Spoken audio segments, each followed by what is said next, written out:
Bernard de Montreal. Preparatory communication number 72. The symbol.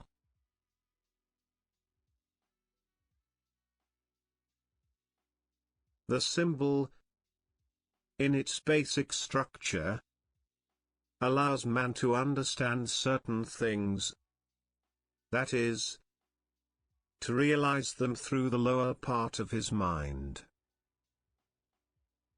But it prevents man from dissociating himself from the emotion of what he understands.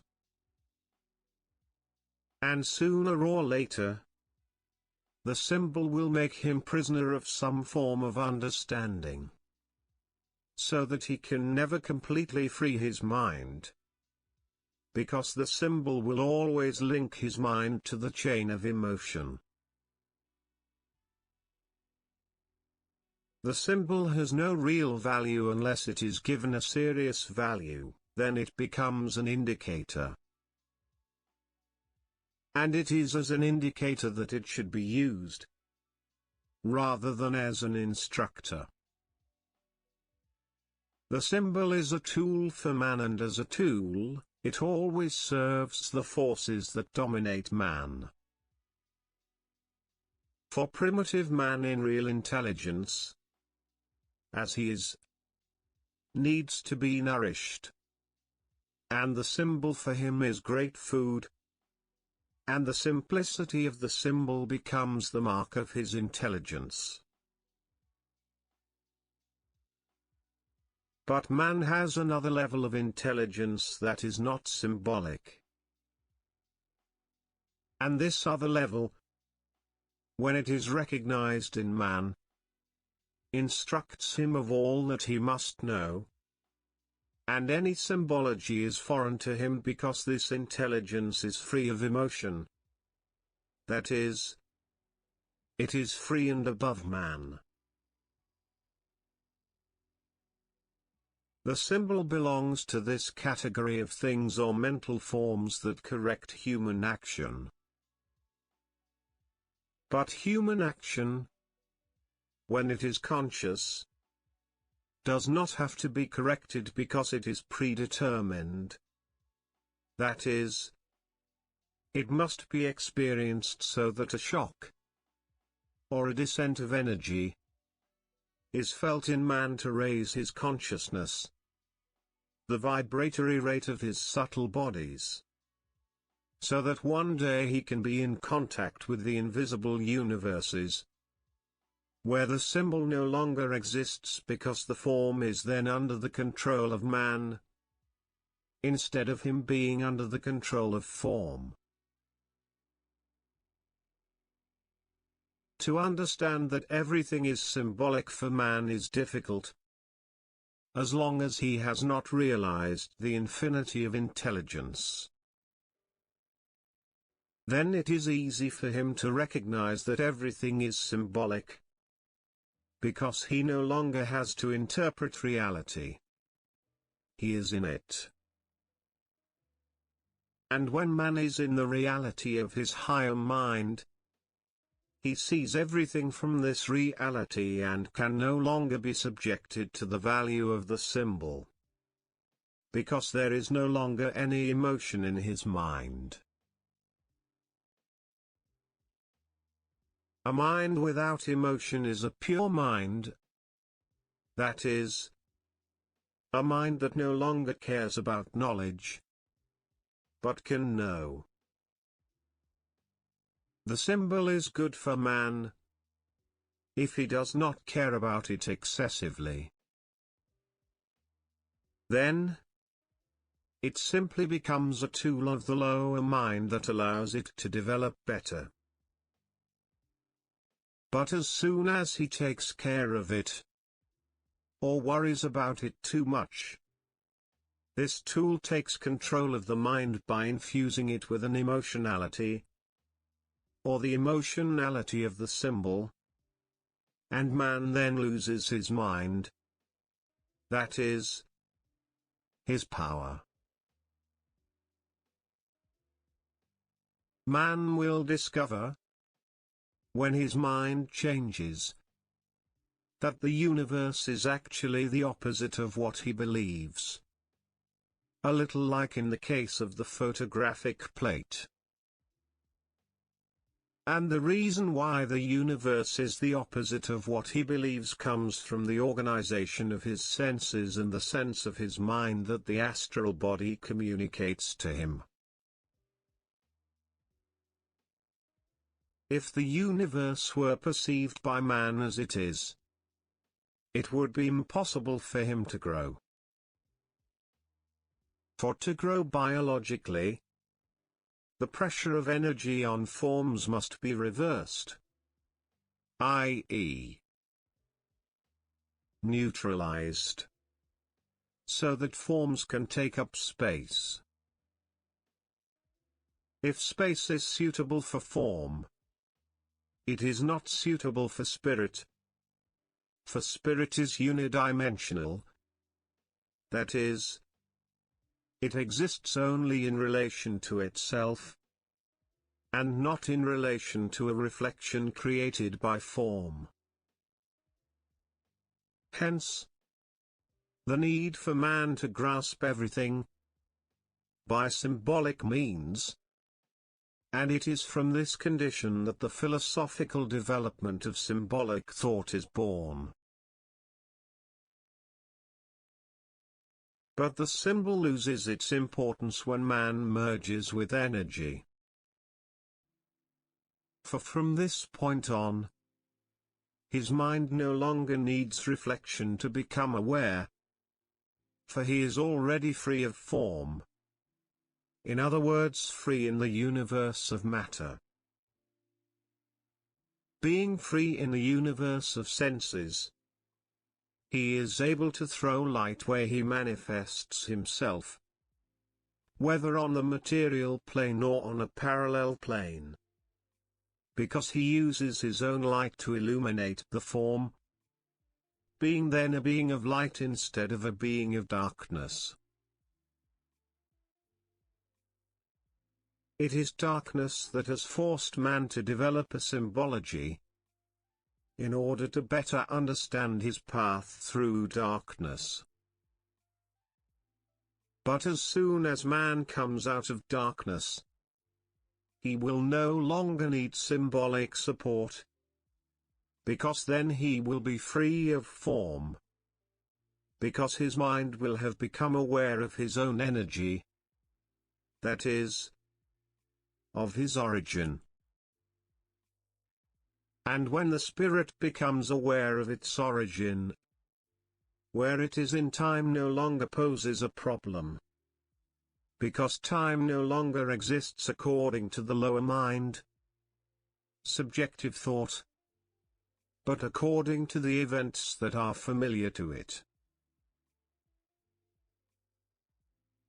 Free of time, he can deal with the energy in him and his vibratory behavior, depending on the events he creates, so that his mind does not have to symbolically worry about anything, since he is no longer linked to emotion.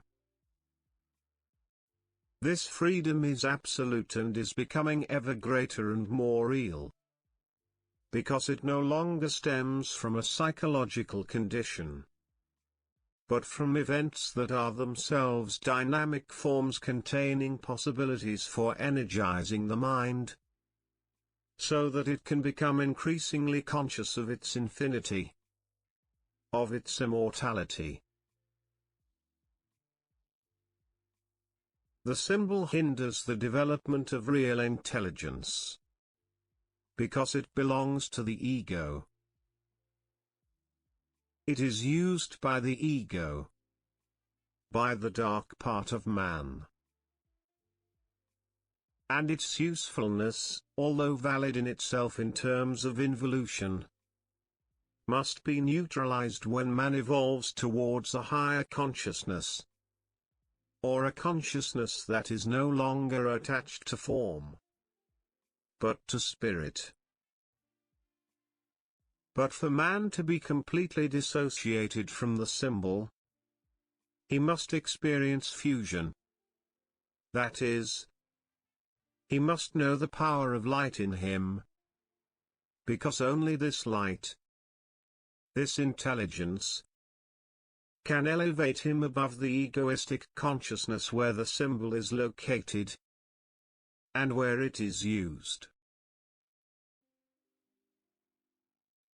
When man has progressed in his evolution, he will be able to recognize that the veils of the symbol extend from the negative to the limits of the positive in him. In other words, that the symbology covers the whole range of his subjective thoughts, and this, up to the limit of his lower consciousness. That is, the dream.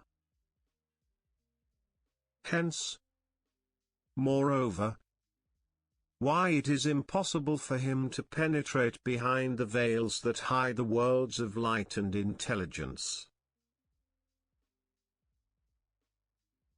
If man could instantly be freed from his symbology, he would leave his material body in spirit, because the light in him would be too powerful, and his pressure, his energy, would force him to move in time, making him free from space, and allowing him to know the worlds of real intelligence that have created and govern the universe.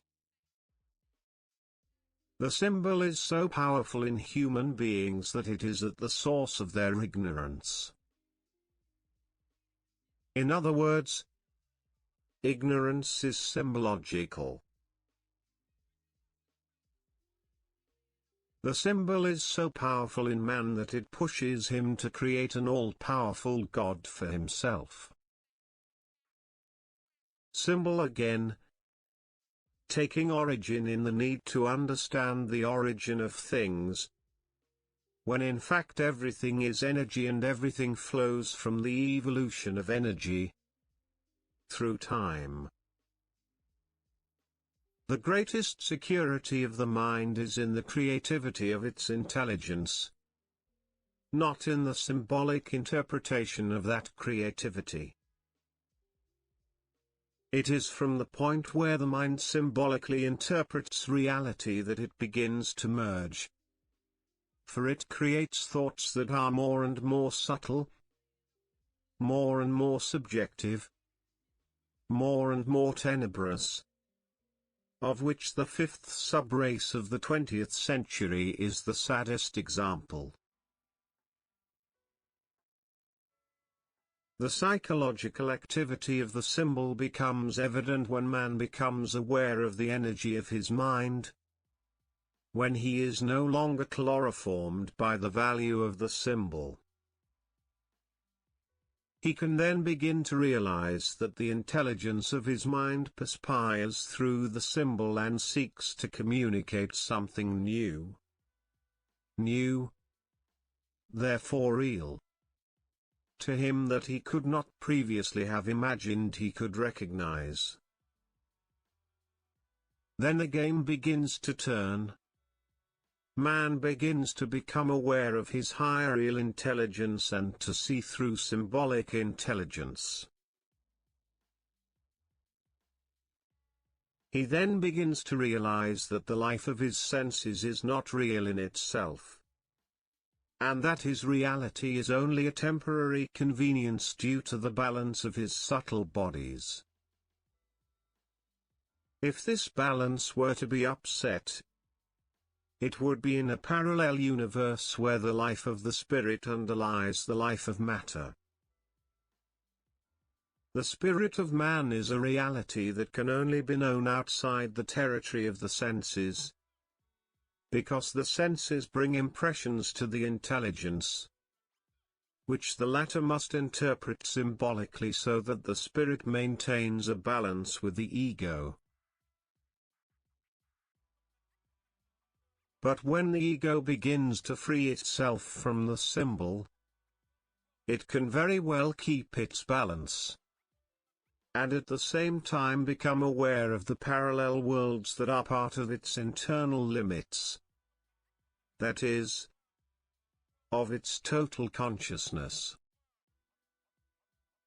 But since the consciousness of the mind is constantly diminished by the symbol of subjective thought, it is normal that man cannot recognize anything other than what he apprehends through the senses. Hence his ignorance. The symbol always hides reality, because it can only be apprehended by the liberated mind of the latter. In the world of death, of experimental memory, the memory of experimental consciousness is stored in the symbol of form. In other words, in a form of energy whose symbolic value is identical to human psychology. This condition allows man to remain in astral contact with certain symbolic planes. Hence the dream. The dream is the symbolic experience of the world of death. And as long as man does not live with a pure consciousness, the dream will have a symbolic effect on his awakening consciousness. Because the link between the astral and the awakening consciousness will be maintained. Man must understand the value of the symbol in order to use it properly. Otherwise, he will be subject to the symbol and will diminish his real intelligence, or the power of his mind. The ego needs the symbol to guide its psychological activity, but the mind can be free of it.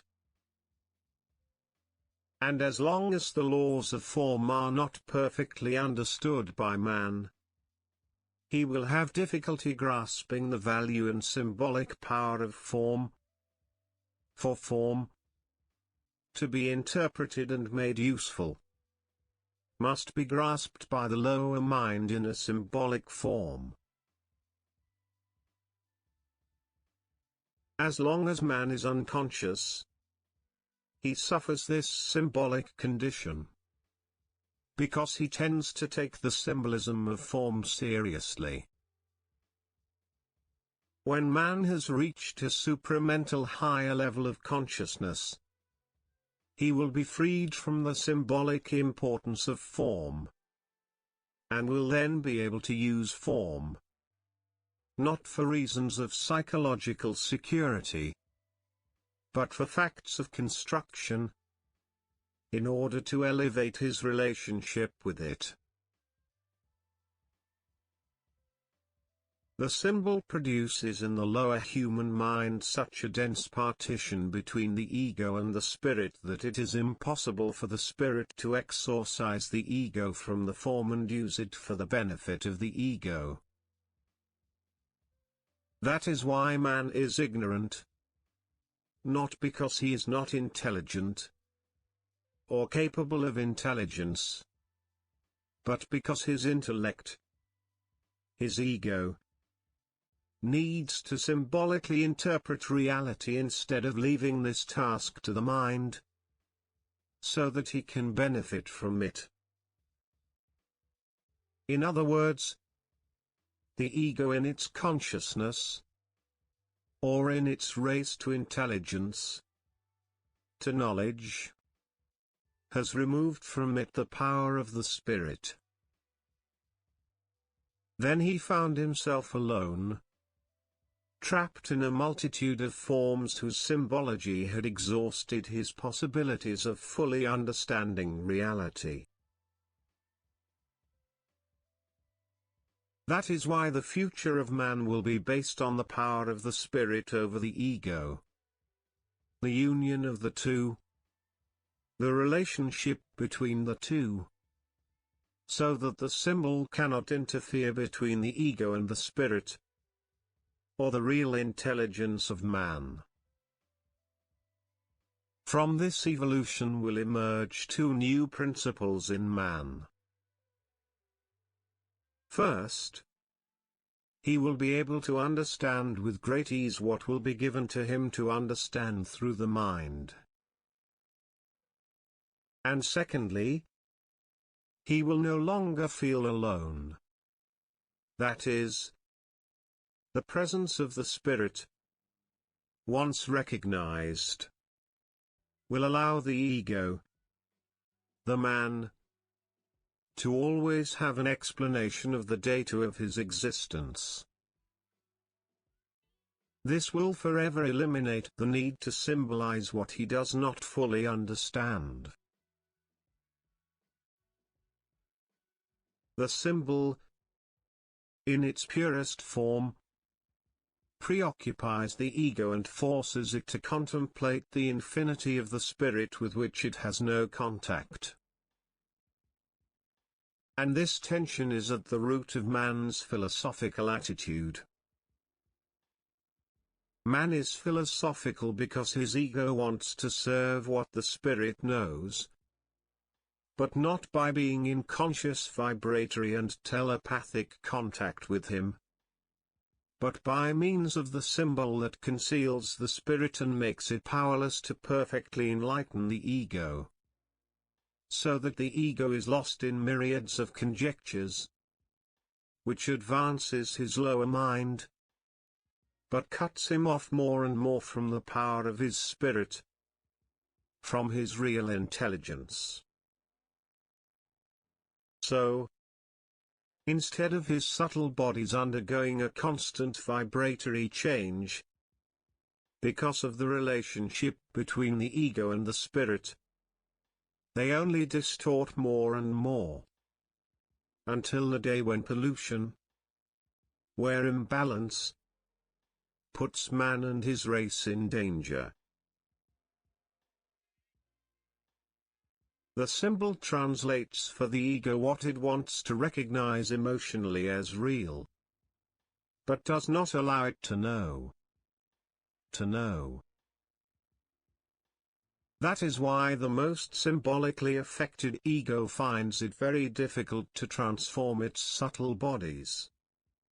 Because its intellect has replaced its real intelligence and it does not want, or refuses, to move from one plane of intelligence to another. Not because he does not want it, but because he cannot see that evolution has its own laws, its own mechanisms, and that the ego cannot counter these mechanisms of mutation. The symbol makes approximate, according to character and temperament, the reality of which the ego wants to ensure itself. But its disintegration opens wide the doors of the annihilation of egocentric symbolism. And that is why man lives fear before he knows. Fear comes from the symbolic interpretation of reality. This interpretation is not perfect because of the impossibility of the ego to know its condition or to partially understand it. Fear is to the ego what power is to the mind. The more the ego merges with the spirit, the more fear disappears. The more power passes through it, the more it is in the light and the less in the darkness.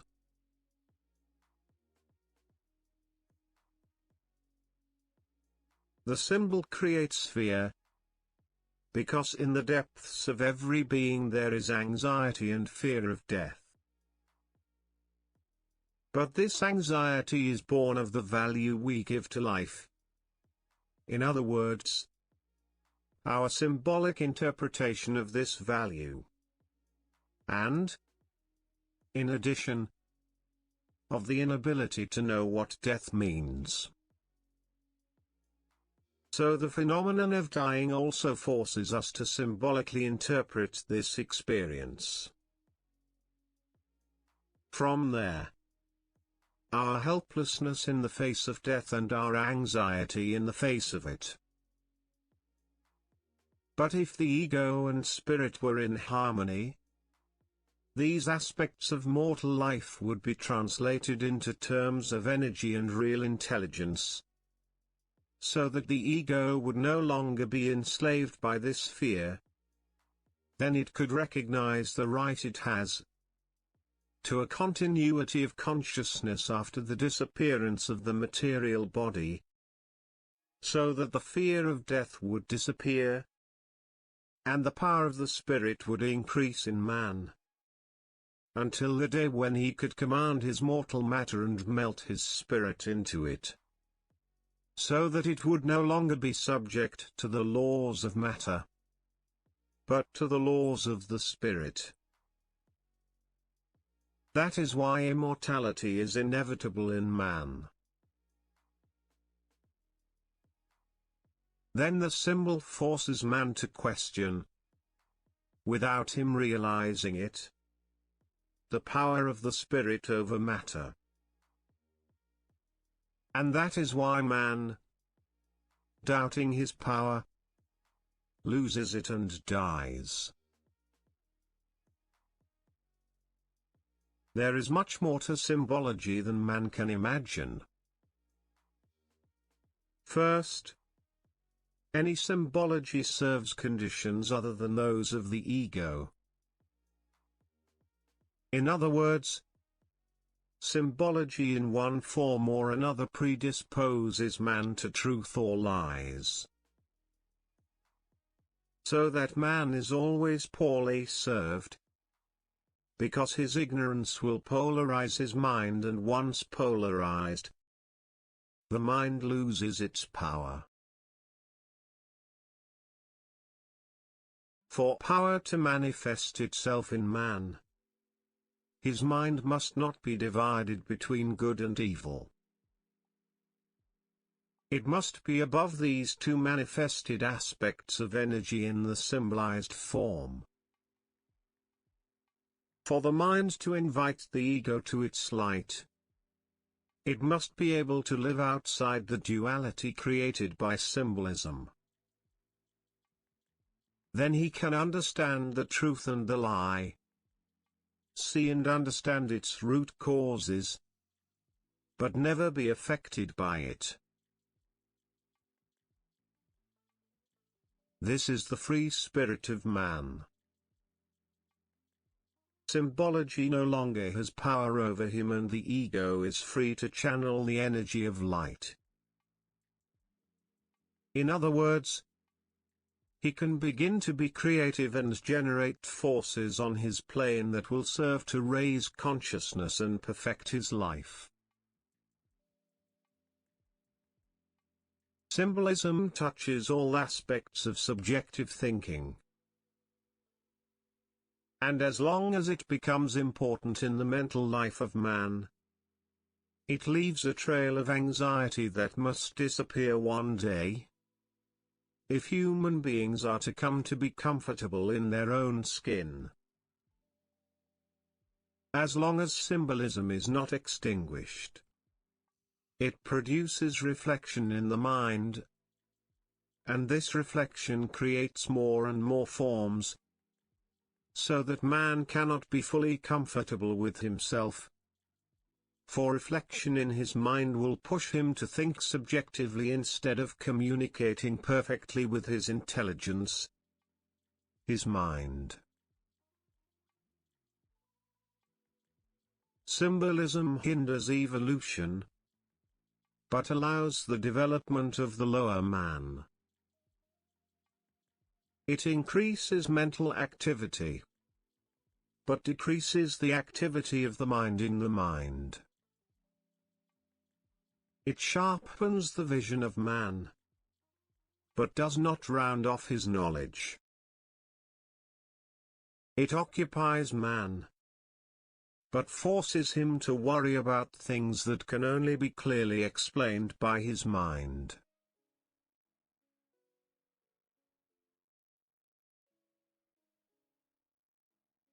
As soon as man has become fully aware that it is not he who thinks, but that there is a thinker, a creative force of his thoughts behind the veil of the ego, symbolism begins to lose its power over his mind and his astral consciousness, his body of desire. The latter adjusts to the thought adjuster, and from this period on, the mutation begins. That is to say, man gradually passes from the stage of man to the stage of the Superman. This is then only a time factor before he can move from one level of experience to another, and this factor is controlled by his mind. The spirit of man is the meeting point between the ray, or energy of the thought adjuster, and the mental plane. The meeting shock between the vertical and the horizontal emits an energy of planetary scope called the spirit of man. This spirit then becomes its full reality. And as soon as this spirit is free enough to execute itself on the material plane through the ego, its light is active, creative and dynamic. The sixth race is born. And the man of the fifth can no longer delay the evolution of the supramental being. But symbolism is powerful, and its power is measured by the conflict it creates between the reality conveyed by the mind, or real intelligence, and its emotion. So that man must gradually live his new state, so that his astral consciousness, his emotionality, adjusts to a consciousness whose laws are no longer psychological but purely creative. i.e.,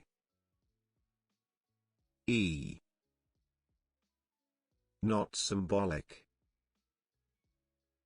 The reality of the spirit must proceed by vibration to be returned to the intelligence of man.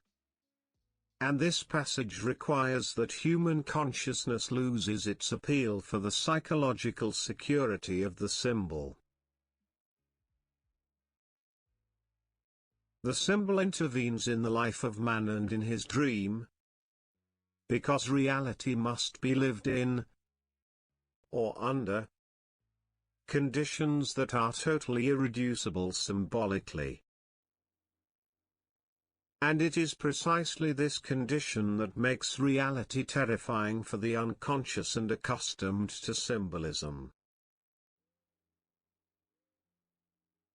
Reality intervenes in human life to allow man to experience an experience whose nature he could not fully understand if he were not free of symbology. It elevates man to a status of superior life that coincides with an evolutionary mandate that was hidden from him before the veil of ignorance was torn. In either case, man is no longer the same, and his life becomes a destiny that affects more than his personal being, but which can affect a community, precisely because of the extreme power of the mind. In the past, the man who knew or experienced reality was too closely linked to symbolism to understand it perfectly. Thus, he became a slave of the real, and his contact with the real served as a tool for forces whose intentions were hidden, veiled from mortal. In the future, the conscious being who knows reality after the mutation of his subtle bodies will no longer be trapped in his experience by symbolism, because his astral consciousness, the symbolic memory of man, will have lost its power over his consciousness, over his spirit. So that the conscious being can see through the veil and deepen the reality of his consciousness. That is, he can move at will in the time of the spirit, instead of being trapped in the symbolic form, created and kept alive by his lower and astral consciousness.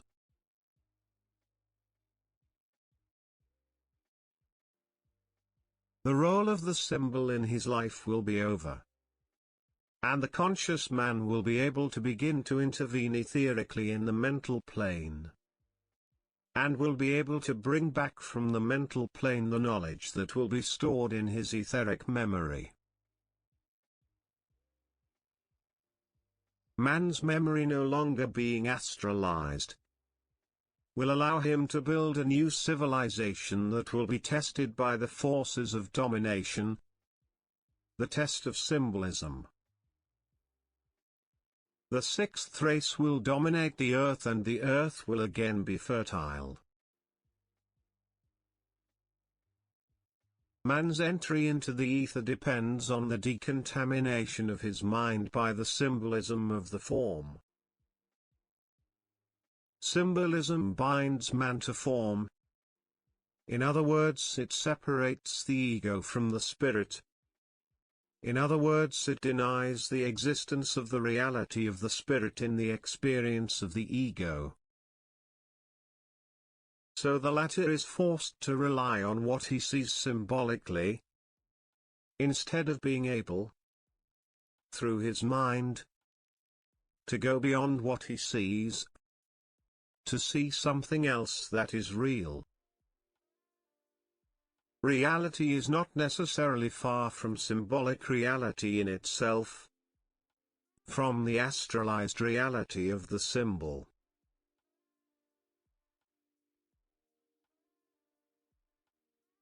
But the fact that the astralized reality of the symbol is so powerful and so conditioned by emotion creates an absolute distance between the reality of the worlds of intelligence and the unreality of the astral or imaginary planes. Notice that man's experience in the astral is real, but it is not absolutely real. So it cannot be real. If something is not absolutely real, it can only be used as an experience by a being who does not yet possess a perfect consciousness of his mind, of himself.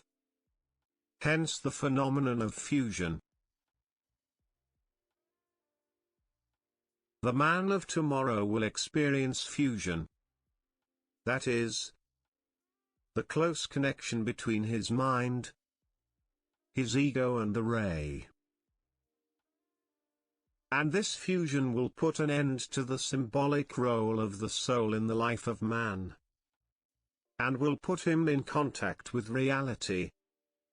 That is, with the destiny of his spirit. That is, with the reality of reason and the reason for his descent into matter, whose purpose and ends will be apparent to him, because of his close link with worlds that will suit his ego and his spirit. Then there will no longer be a division between material and etheric man. From this unity will emerge cosmic science on earth and contact between man and beings who have come from elsewhere to help him. The union between the ego and the spirit leads man to immortality, or life beyond the astral. Man's concern about life stems from the fact that symbolism inexorably follows him in his blind journey towards inner search.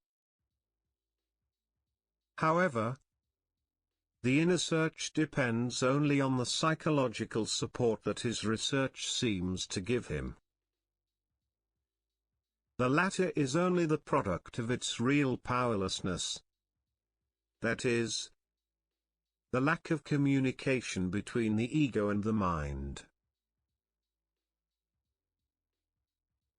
For symbolism to be overcome in future human consciousness, man must have learned to recognize the illusion of his symbolic search, to lead infinitely to real intelligence, or the non-symbolic territory, within which the spirit can, without fail, elucidate and make clear the evolution of the ego. The ego of the conscious man, of the supramental being, will be totally traversed by the ray of intelligence, so that the latter will no longer live, will no longer have shade on the wall of his life. Free from shade, the ego will be able to venture without fear beyond philosophical limits, where symbolism becomes more and more powerful, more and more rooted in human consciousness, to such an extent that only the shock of the extrasensory can make the ego conscious, half aware of the fact that reality does not play a game, and that the conscious mind of reality no longer plays the symbolic games of the ego, regardless of their apparent values. When the ego becomes conscious, it recognizes the symbolic in the light of the vibration of the spirit that is felt in it when a symbolic form is likely to be grafted to its mind. A subtle vibration then pierces the human mind to warn it that the word, the form, is only a symbology and that this symbology is not real, although it seems to indicate it. Reality is vibratory and energetic. And the reality that suits this reality is not born of the ego but of the liberated spirit, so that man enters momentarily, or for a longer period, into a world that was not once the domain of man, neither in life nor in death. Reality begins where the chain of cause and effect laws ends. And when man enters this territory, he no longer belongs to himself. That is, he no longer belongs to the human race, but to a cosmic hierarchy. And the beings he meets are really his elder brothers, whereas the man of his race is only the distant reflection of a covenant that has only had value through his senses and feelings. The being is then cosmic. He becomes aware of his role in the hierarchy and sits where he must sit, because he knows and knows his limits, so that he no longer works for man, but for the evolution of man.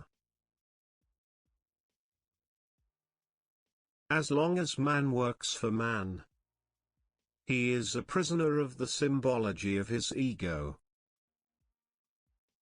And as soon as he is freed from it, he realizes that life is a dimension of the spirit and that the ego can only live in and of his spirit, because he can no longer be nourished by symbols, by forms, whose symbology belongs to a race inferior to the Superman, to a race that was not born from the sun, but from the moon. And every race born of the sun feeds on the spirit because the spirit is solar. And the astral, the symbolic, the lunar, that is, the ancient and the primitive, no longer suits him. The conscious being is so sensitive to symbols and realizes so much of their presence in the life of the form that he is constantly conscious of the illusion of human knowledge that arises from the symbolic search for the ego. The supramental conscious being will understand that the symbol is a partition, is a veil, and that, whatever its value, It cannot give man any sense of reality. It is only a temporary game of involution. It serves only temporarily to develop its lower mind, and cannot bring to man any clarity, any sharpness in his mind. For man to have a clear mind, he must be informed by the mind, and not approached by mechanisms that underlie the form and that are part of the laws of form. The spirit of the conscious man is a free spirit, because it is a spirit that can no longer conform to the laws of the lower mind. It is a spirit that, in its freedom, has the power to destroy any form that does not suit its intelligence, so that it can channel into itself the energy it needs to structure a higher mental dimension, so that eventually, with the help of a subtle and etheric vehicle, it can enter a higher mental plane, and understand once and for all, not only the mysteries of evolution, but also the secrets of those mysteries that are part of the higher coordinates of evolution, hidden from the eyes of the mortal by the infinite veil of symbology. As much as the symbol has helped man in his involution, it delays man in evolution. The symbol ceased to be useful to humanity when man began to be aware of his mind and to be able to communicate telepathically with it.